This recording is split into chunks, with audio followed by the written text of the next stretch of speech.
Hello, hello, hello, hello, everybody. Welcome to Talk Sunday. This is a live Talk Sunday, and I am extremely excited. My Talk Tuesdays are awesome. Don't get me wrong. IG definitely shows up. Excuse me, but it's nothing like a full live stream episode, especially with this beautiful spirit that we have on today's show. So I am excited to get started. As you guys are coming into the live, make sure that you drop your name, the city that you're from, and any social awareness, social impact, social happenings that you want us to shout out, because we're definitely going to do that during this talk time. And we will get started in just a minute. We are building our audience actually on IG and on Facebook. So make sure that you drop your name, the city that you're from, and any social happening you want us to shout out.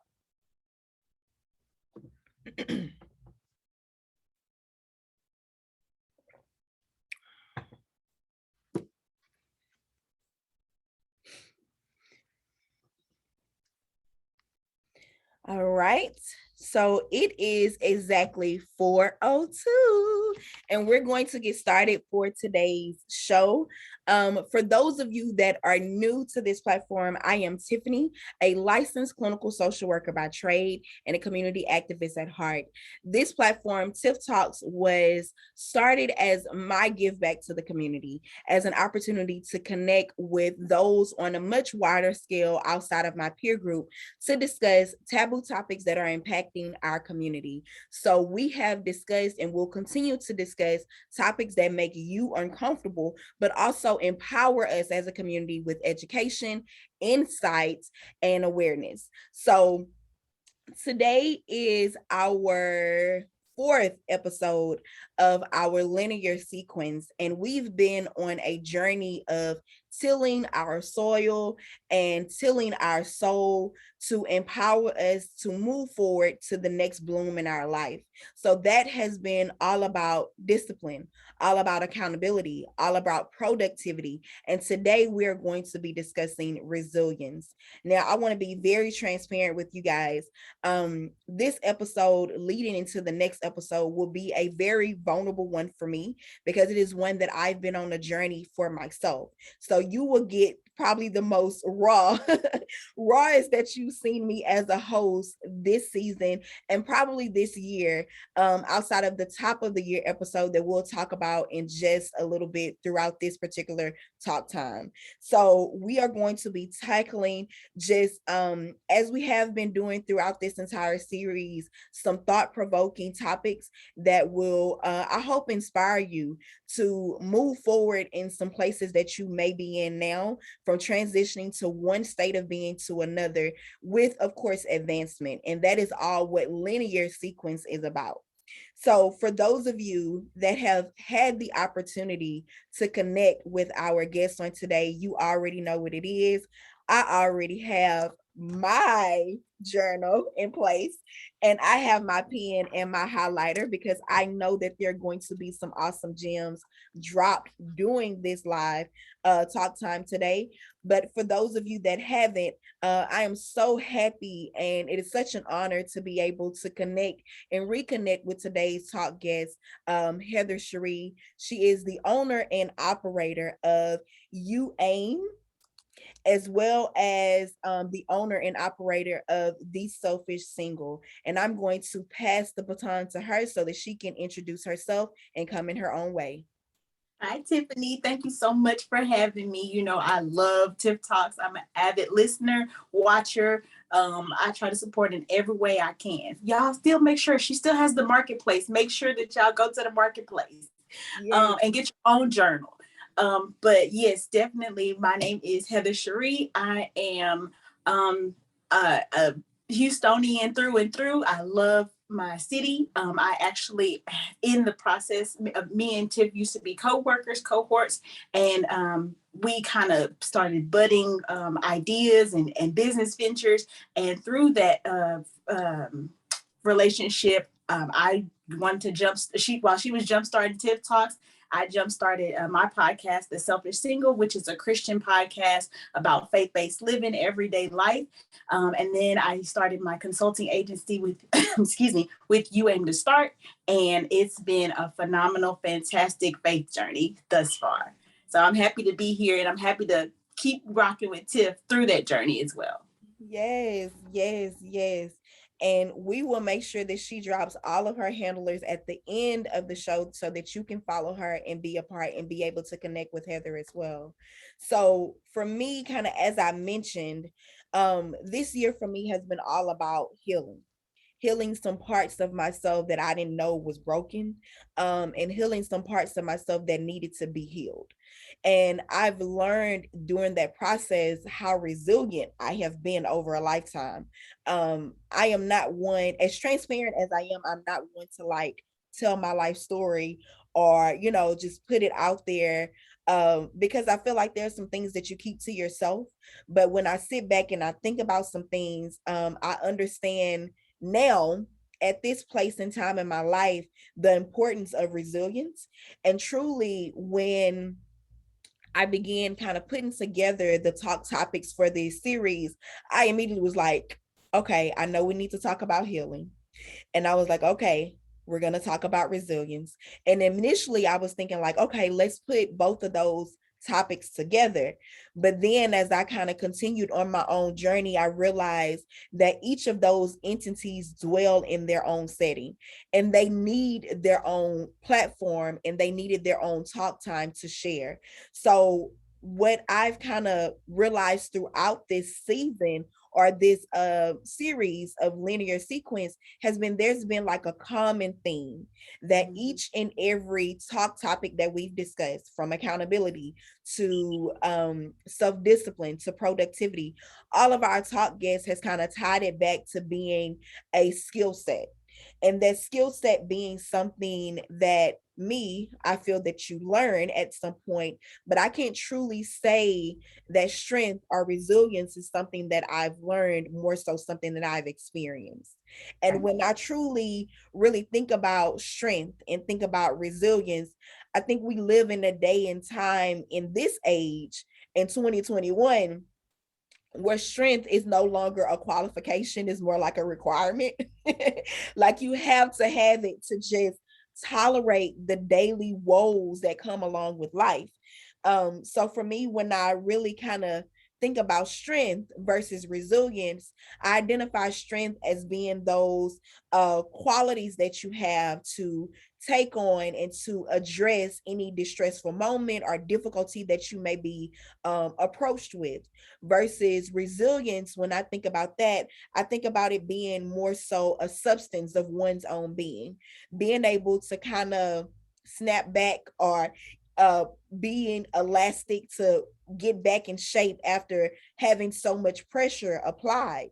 And when I think about the pressures of the world or the pressures of being an adult, of being a woman, being an entrepreneur, being a minority, I think about a rubber band. Like as much pressure as is applied, whatever comes, whatever goes, bend, bold, whatever, a rubber band that's true to its fit is going to snap back.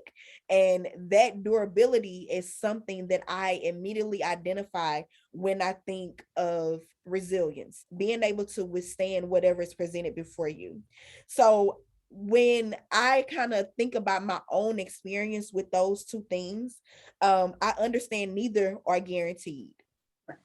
When you are approached or when you're presented with an issue, then what shows up, whether it be strength or resilience, is going to be your relationship one over the other that you have with either one. And that relationship is going to attest to what you may have in yourself or that skill set that you've developed. So, to initiate this discussion and really kind of set the tone for today, my first question to you is, what skill set or practice would you say one must have to assist in developing that relationship or that bond with resilience? So for me, there it's not a tangible skill set, because most often you think of tangible skill sets like you need to have fortitude, you need to have ingenuity, you need to have something like that, something, you know, where you can logically think about. But honestly, when I think about resilience and I think about the skill set you need, it's not so far from something that like faith or hope. And I feel like those are the two things that you need in order to be resilient, because resilience is the durability, like you said, to snap back. So if it's the durability to snap back, you need to have the faith that you can snap back. And then you need to have the hope that there's something on the other side, that you'll still be intact when you do snap back. So I think those are the two things practically that you can say, hey, I got the faith, I can do this. Even, no matter how far I'm stretched, right, I got the faith to do this. And I hope, and I have the hope in that I know that I can come out of this the same, or if not better than I am, you know? Yeah, I like that. That's good. That's good. And those are two skill sets, just, you know, as when they talk about resilience, those are things that I don't know that you necessarily learn versus more so experience going through life. And I'm not like a hyper religious type person, but going through life, I had to learn practically what faith looks like to me. And faith looks like, you know, very different to each and every person, but that's something that I learned as a result of my own experience, and having, like you say, that hope to know that at some point on the other side that I'll come out, if not as I was, but better. So that's good. That's really good. When I also kind of think about the two, I wonder and I ask of you, when is it okay to not be strong, but to be resilient?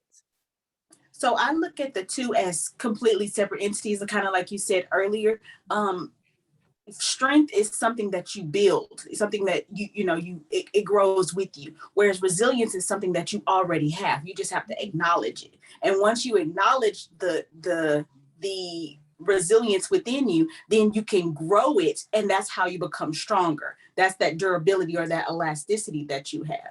And I think that it takes that acknowledgement to understand that it's apart from the strength that makes it and you already have it in you, that makes it so much more easy to encompass and embrace and to walk through it, because I already have the resilience. I'm already the rubber band. I'm already elastic, right? So all I need to do is keep stretching.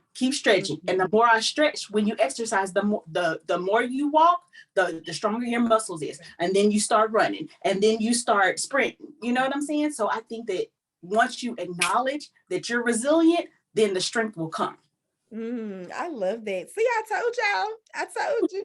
I love that. I love that. And immediately, you know, and you gave the example when I think about like building up on one's resilience. I think about like when you start working out, like for me, I shared this in a previous live. I started, in order for me to work out, I have to channel it in intentionally in my day. So for me, I started like taking the stairs more. And I park on the 7th floor of our garage. And that is 7 floors up to the top and down. And this is at the end of the day. So even when I first started out, I found myself stopping on, you know, level 3 and level 5, you know, because I needed some time to pull back. I needed some time to get myself together. And I had to be focused and motivate myself in order to get up these 7 flights of stairs. Here we are months on end. I maybe stop once, you know, and even in stopping once is more so to, oh, let me take a phone call, let me check my phone, you know, let me pay attention so I don't miss a step type thing. But I find that to be true when you start out, just like as a child, they start out crawling, and then they're walking, and then they're running. Now, that's not to say some kids don't do one before the other, but that's generally the transition of being able to ambulate and being able to be independent. So I love that. I really, really love that. I find that when I think of resilience, for me, resilience runs parallel to self-discipline. Okay. And this is something that we talked about in a previous talk time when we had our talk time with Jen. And she gave very good insight on how being self-disciplined kind of plays into your daily life and plays into that the ideal of being able to hold on for what's better and being patient. And I find that in majority of the times where I've had to practice resilience, it also had me in the face, one-to-one, one-on-one with being and practicing patience. And I truly feel that self-discipline just does not get the credit that it deserves, because we practice it so often unknowingly. It's something, like you say, we may not acknowledge that we have within ourselves, and it takes that acknowledgement to truly kind of tap into it.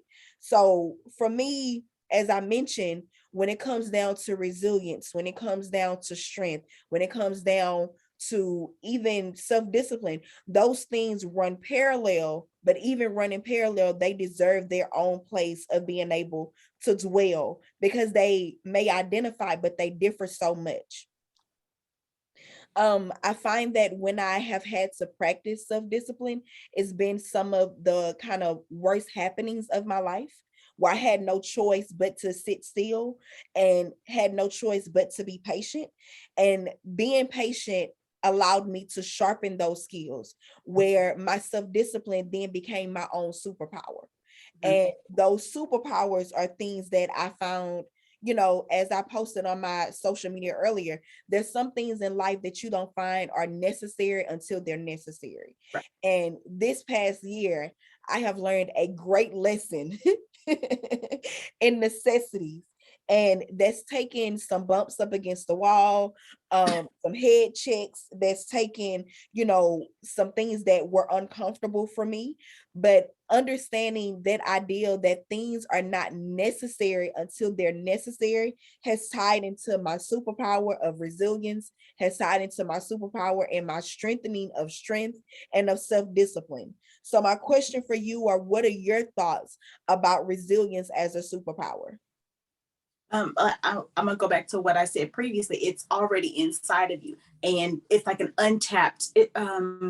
It's it's like that hero emerging. You know, that thing that you don't realize that you have, that cape that you don't realize you have, or when Superman busts out of his regular clothes and he emerges as his superhero, you don't realize that that is what it is. And I think that that is the superpower in itself, is being able to understand that I have the capacity to endure this, and not even endure it, but overcome it.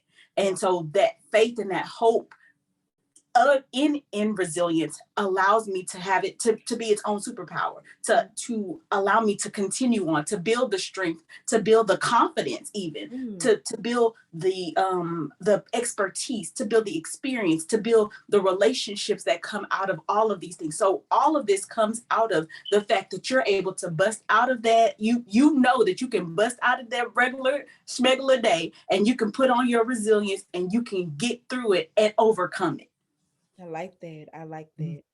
I love that. I'm gonna have to give me a shirt that's Superman busting out that say resilience, because I love that. I completely love that. That idea of being able to put on my resilience, kind of like you put on your whole armor, Correct. and being able to put on the things that I know that I'm going to need in this Mm-hmm. day. Mm-hmm. One way that I start each and every day is being able to say, okay, Lord, on the other side of this door, on the other side of this car ride to work, I pray that you meet me there with mercy and grace.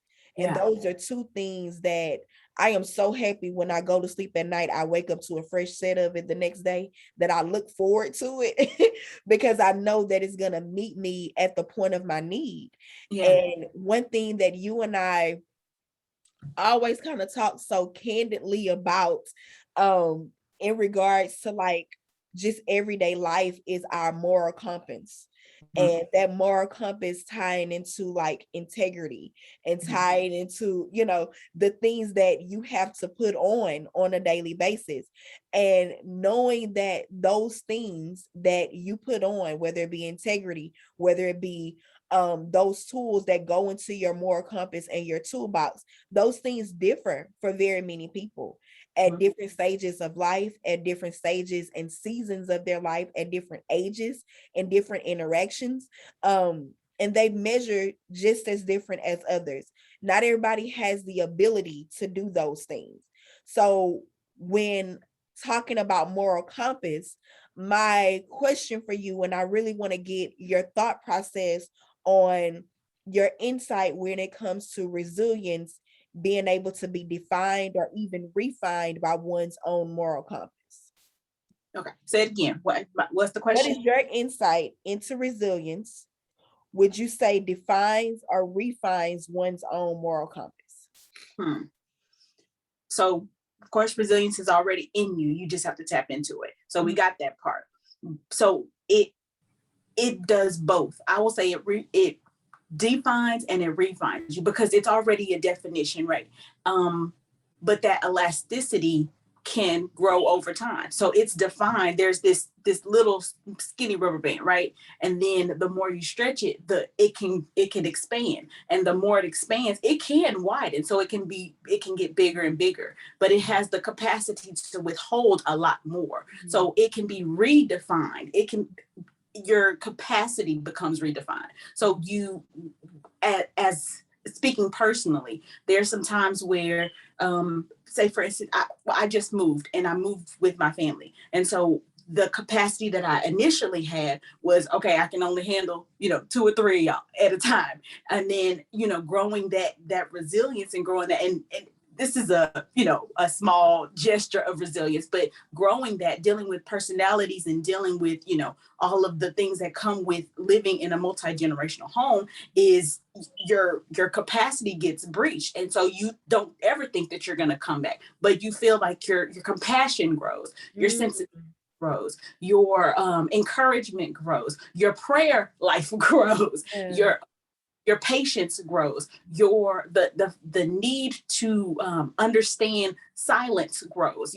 All of these things that you don't even realize are moving, and your capacity is becoming this expansive thing that you don't even realize. So you're being redefined in a situation that you only thought was going to stretch you in this way, I'm just going to move in with my family and this is how it's going to work. Your income is redefined.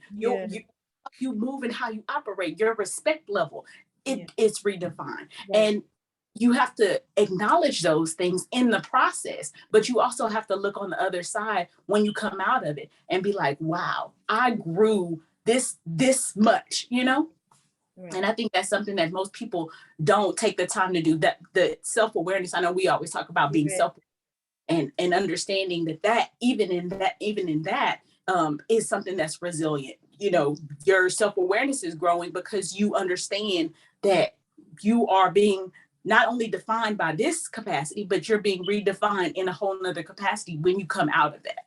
Right. I love that. And I think my love for that and being able to define and refine is one that holds true to my heart because I feel I'm a lifetime learner.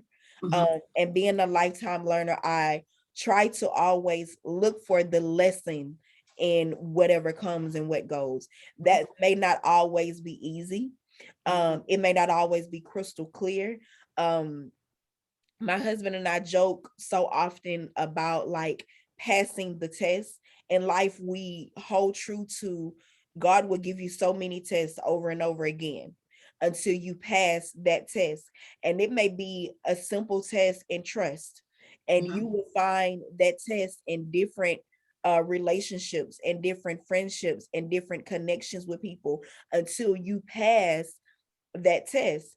And when you talk about capacity, that's what that makes me think of, like being able to expand your capacity or refine your capacity by the test that you're presented with, and being able to draw from those things that are before you. The lessons learned is what sharpens those skills and what attributes to your own moral compass.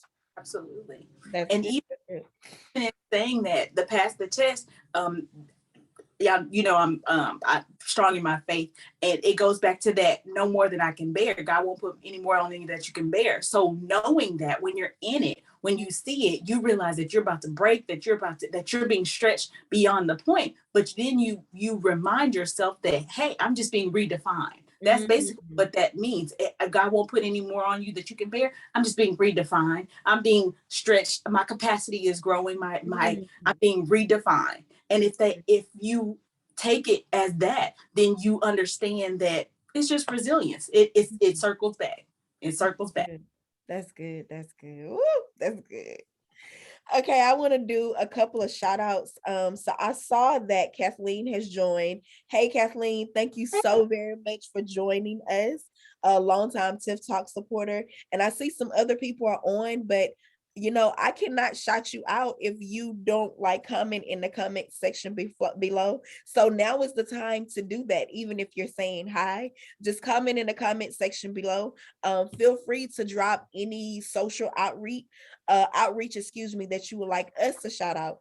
We are definitely all about sharing the wealth here at Tiff Talk. So we want to make sure that we give other entrepreneurs and other people the platform to share their good wealth and things that they're doing in the community as well.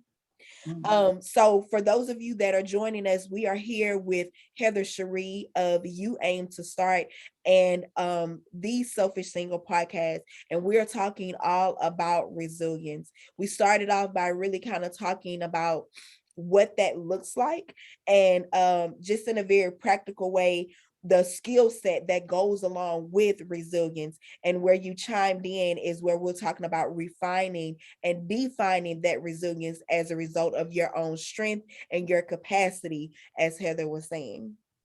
So we always kind of bring up in every talk time the connectivity of our talk topic and how that talk topic really kind of leverages with relationships. And for me, I don't know if, being raised by a strong woman, I'm just drawn to strong individuals. I don't know if it's a bird of a feather flock together. Like, I don't know where it comes from, but my attraction has always been with very strong individuals. And one of my mentors that I spend a lot of time with, I completely admire their strength.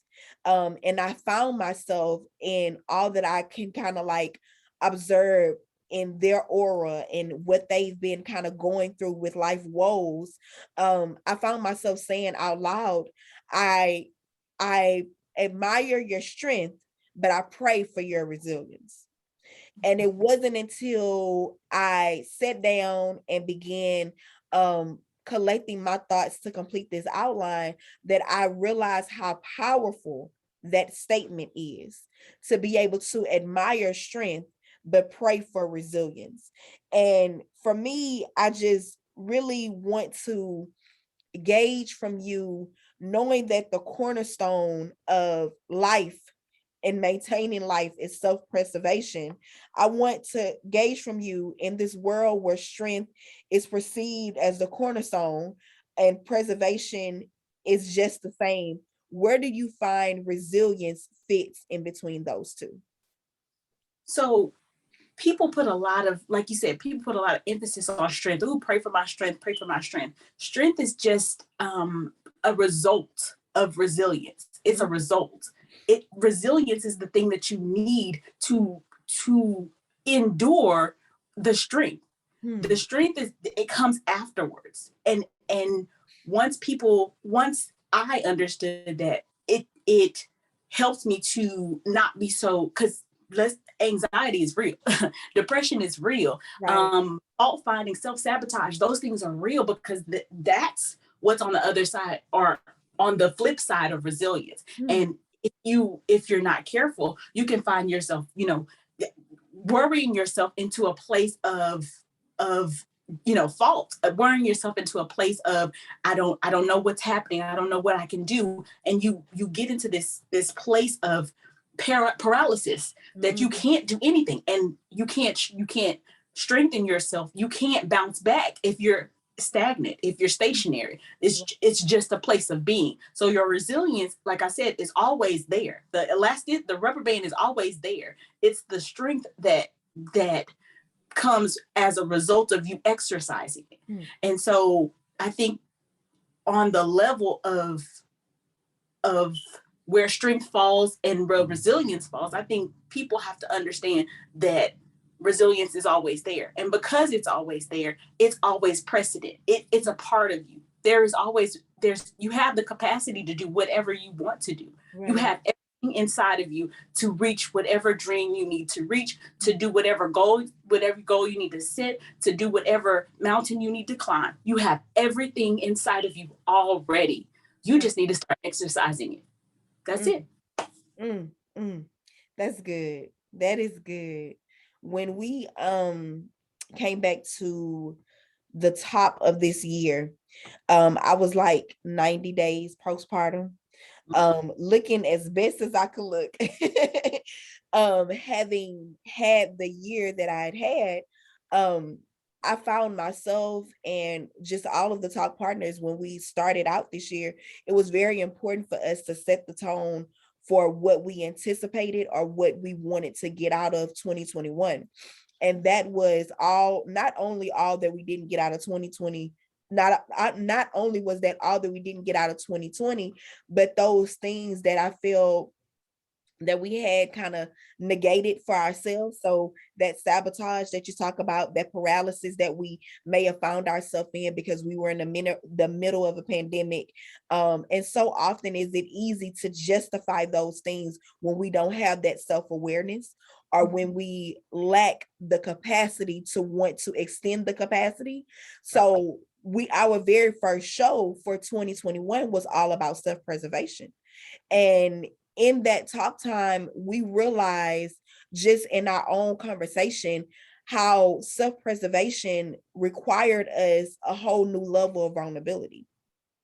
And vulnerability is difficult for any one person to talk about, and even more difficult for one person to live. And I find that to be because so many view vulnerability as a weakness and not necessarily a strength. When truly, when you consider vulnerability and all that it entails, that is a strength. In that you have to be weak enough to be strong. And that's been my own personal experience. And we also learned a great deal about each other with our own protective instincts. And for me, when it comes down to protective instincts, they run very kind of 50-50 with my own observations and my own emotions. And I find that to be because I'm okay with being an emotional person. I've grown to be okay with being vulnerable because I identify it as my own strength or my superpower to a certain extent. And I understand that all of those things just tie truly into survival. When we go out into the world, truly, every day it's about survival. And that's not to say that, we're walking into this paramount world that's completely against us, but it's to truly understand that there's so many things that we don't even know are warranted against us, that we're walking unknowingly into chaos. Let's be clear. So I think it's important that when we talk about resilience, when we tie in self-preservation, we talk about like how those things relate.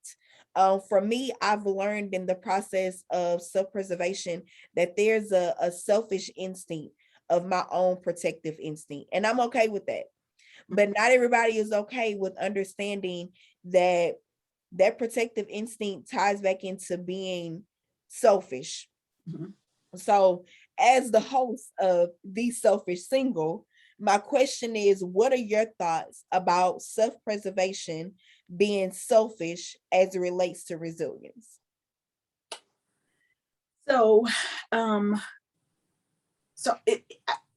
it's all about being self-aware, one, because once you become self-aware about your resilience, you understand that it all ties together, right? It's because it's already in you. You're aware that it's in you.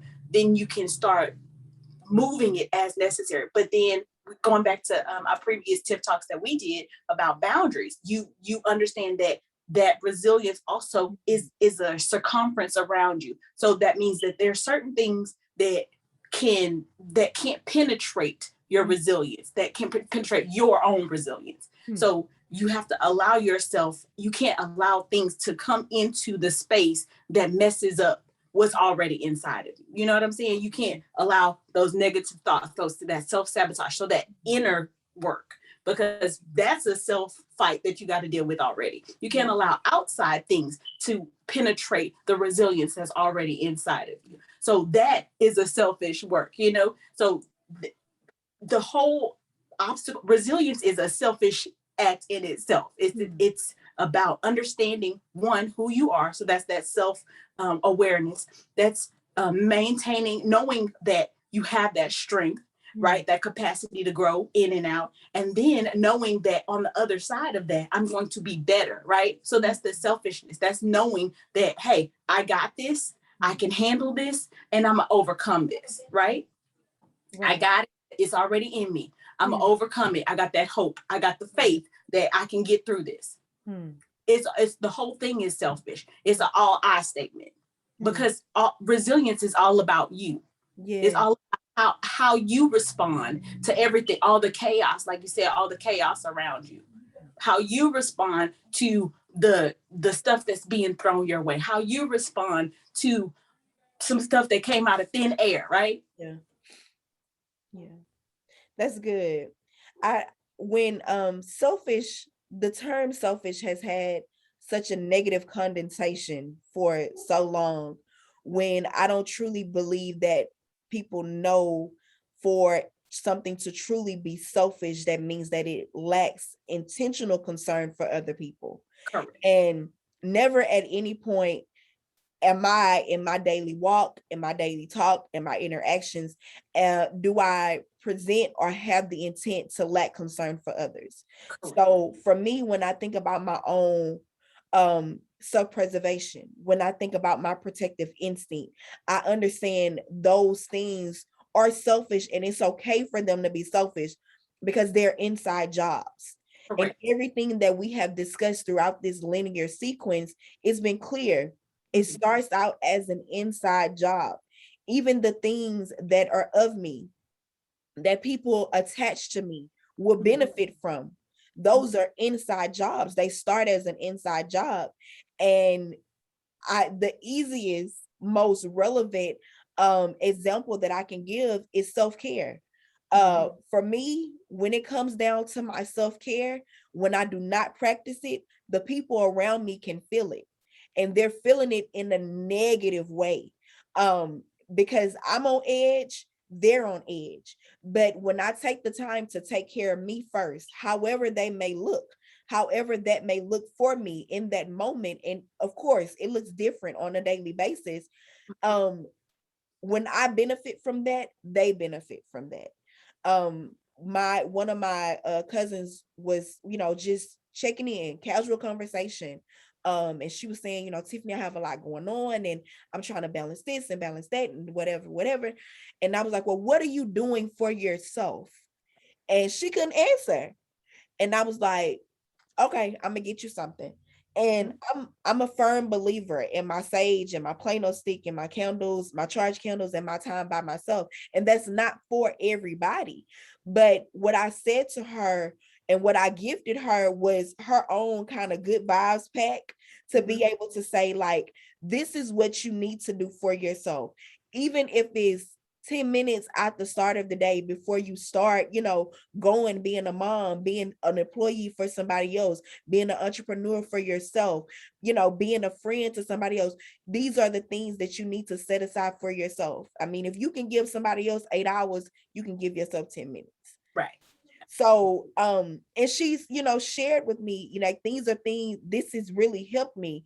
And it was just started out as that 10 minutes out of a day. But those are things that I feel you have to chime into your day. You have to be selfish with your resilience. You have to be selfish with your protective instinct, because those things that are attached to you will be impacted by you if you don't take care of yourself first. Absolutely. So there's no way. Oh, go ahead. I was gonna say, what's in my cup is for me. Yes, you know that. We love that. What's in my cup is what's for me, and what's on the saucer is for everybody else, right, Heather? Is that what it says? Mm-hmm. And I gotta fill my cup first so that I can share with the overflow. See, I remember. I got it. I got it. Now, so there's no way that we can talk about resilience without talking about self-care. And to kind of wrap up into the kind of feel good part of this conversation of this event, of this happening, I want to make sure that we tackle self-care and how that looks as a result or as it aligns with resilience. One thing that we learned from our previous conversation with productivity is that those things, accountability, discipline, productivity, looks different in every season of your life, in every day of your life, in every moment of your life. And how it measures up is going to be according to what you have of yourself to give in that moment, in that time, and in that day.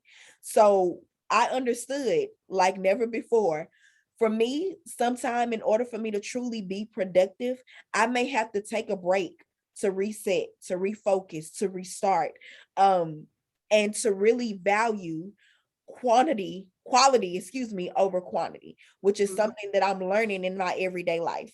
Um, when I practice and begin studying for my licensure exam and my certification, one thing that my tutor told me was, Tiffany, is no point in setting an hour out of your day to study if you're only getting truly 30 minutes of time. Mm. So for me, that's when I really kind of understood that in pretty much everything in life, as far as I sit today, is not about the quantity, it's not about the number, it's about the quality, it's about the value. So my question for you, to kind of wrap up our conversation today, is how do you feel resilience aligns with self-care? So with self-care comes this, like we talked about, the capacity, right? So in that capacity, you experience what I call growing pains. Everybody around you experiences these growing pains. So Right. you are relearning how you operate, in the with this newfound strength, with newfound boldness and brilliance, and whatever you've learned within that stretch. And in that, because of these growing pains, I think it's necessary to kind of take a minute to reflect. I think that's the self-care that most people don't stop and do, because you want to reflect on not only how you've been redefined, but how it redefines the relationships around you, and how you want to then reset the boundaries that are around you, because you are no longer that little bitty rubber band anymore. You no longer that little black rubber band. Now you've expanded into the little cream colored rubber band. Right, right. So you have a bit more capacity to do a little bit more. So I think that once people understand that growing pain, then it's necessary to sit back and be like, you know what? I really went through all of this, and I'm still here. I'm Yeah. not broken. I haven't lost my mind. Yeah.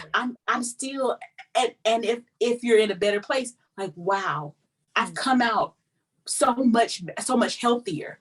So Right. much that what was supposed to break me down, I've learned so much, and now I can apply it to this, and this. What was supposed to make me lose my mind, Right. I've been so much more astute to how people operate, and when to operate and when to move. And I think that the reflection part of that allows us to embrace who and how we can move forward, so that way we can move on and grow some more. I love that. That's good. Yeah, that's so many, myself included, do not take enough time to self-reflect. Do not take enough time to see, look how far I've come. Um, and I think so very often is kind of that extension of grace. Like, you know how we can so easily extend grace to other people, unknowingly extend grace to other people. Oh, that's okay. And struggle with extending it to ourselves. But the same thing is it's so easy for someone on the outside to say, hey, I've seen what you've gone through. I've seen what you've overcome. And not so often for us to say, man, I did that. I came Absolutely. out, I came out of that on the upside. I came out of that on the better side.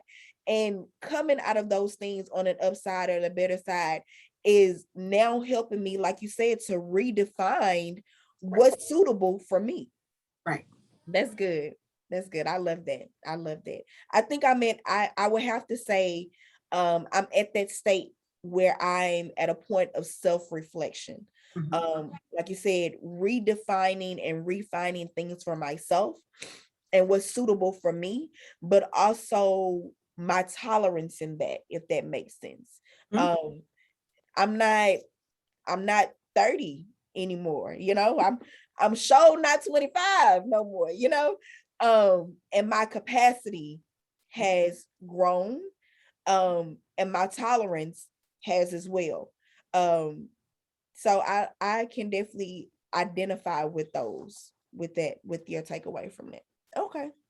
So to wrap up, and I know you've dropped so many gems, like I cannot wait to go back and watch this episode. Like I truly find joy after I've completed a recording with my talk guest and being able to sleep on it and watch it on the way to work the next day, or watch it in preparation for my talk Tuesdays. And I cannot wait to go back and watch this episode. So my final kind of question for you to wrap up is, what is your testament for today that you would like to leave with our talk audience? Um, the main thing I want to leave is that resilience is already inside of you. And once you realize that resilience is already inside of you, the world is your oyster. You can do whatever it is that you put your mind to.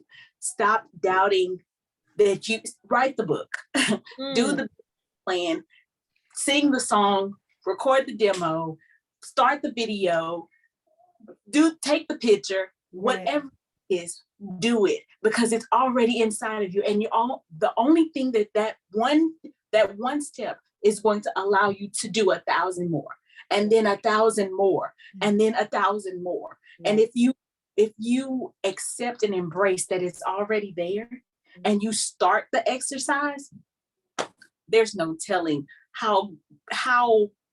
what your capacity is for you.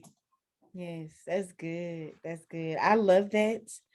For me, audience, my takeaway from today, and is every day moving forward, is nothing is necessary until it is necessary.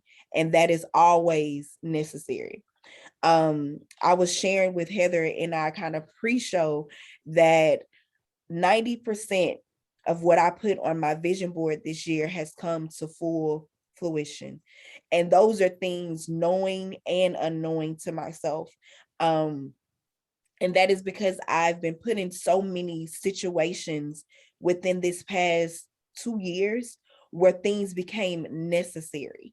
I needed to write out a grant because I needed a partnership with the city of Houston. I wouldn't have never thought that I would be at a point where I'm writing out a grant proposal, where I'm expanding like a rubber band. I would have never thought that I would have, and what has flourished into Community Empower magazine, until I began writing and said I wanted to see and kind of take this to the next level and get other people's opinion about it. So those are things for me that have put me in a position where things have become necessary. And I'm learning that the necessary is always necessary if I want to grow, if I want to flourish, if I want to expand, if I want to continue on this linear sequence. So I really hope that you have, as an audience, taken away the gems that have been dropped today. If you're like me, you're looking forward to rewatching today's episode. and you're going to continue to like and share and have this conversation outside of the time that we spent today.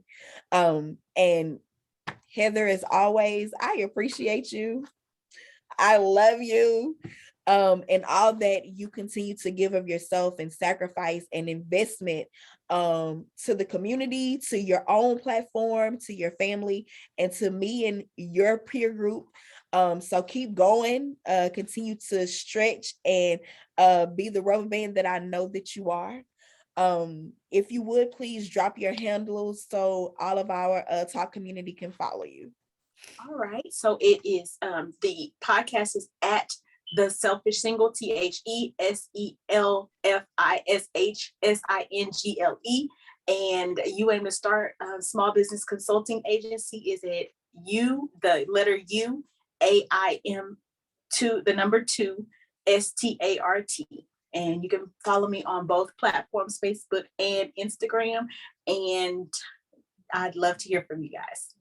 Awesome, awesome, awesome. To wrap up for Tiff Talks, I do want to share a couple of announcements. As you guys have noticed or have been checking out the social media platforms, the save the date for our visionary party has gone live. It is going to be the first Sunday in December, and I am extremely excited about this year's visionary party. I will, as always, be sharing with you guys my vision board from this previous year, talking on my own personal experience throughout this year, and also sharing with you guys some practical tools on how we can apply and move forward into this 2022 year. There will be tickets that will be going on sale. I anticipate it starting today, but there is one fine detail that is very important to me that I have not ironed out. So the tickets will be available as early as this Tuesday. And I will make that announcement again in Talk Tuesday. So make sure that you save the date for December the 5th, the first Sunday of the month of December, for Tiff Talks annual visionary party. We are into and moving toward our Community Empower Volume 4, which will wrap up this issue of Tiff Talks Community Empower. And this issue will be all about investing in power and will feature entrepreneurs who have started and ventured into business and entrepreneurship throughout this year. So be on the lookout for those things to come. I am proud and happy to share with you guys that on Friday, I hand delivered the final copy, the final printed copy of Tiff Talks Harvest and Power editorial. My printer is on call, so we can print some more, but I want to just personally thank you guys for making that editorial the most distributed of the entire Power series. So I appreciate you guys for that. You can definitely place orders for all three: Tiff Talks Women in Power, Men in Power, and Harvest in Power. Or you can also sign up for a subscription to get all four, as well as a subscription for our next Community Empower issue that will be debuting in March of 22. Outside of that, let's maintain and remain connected. I will see you guys for Talk Tuesdays live on IG. And in the meantime, I encourage you guys to keep talking. Thank you, Heather.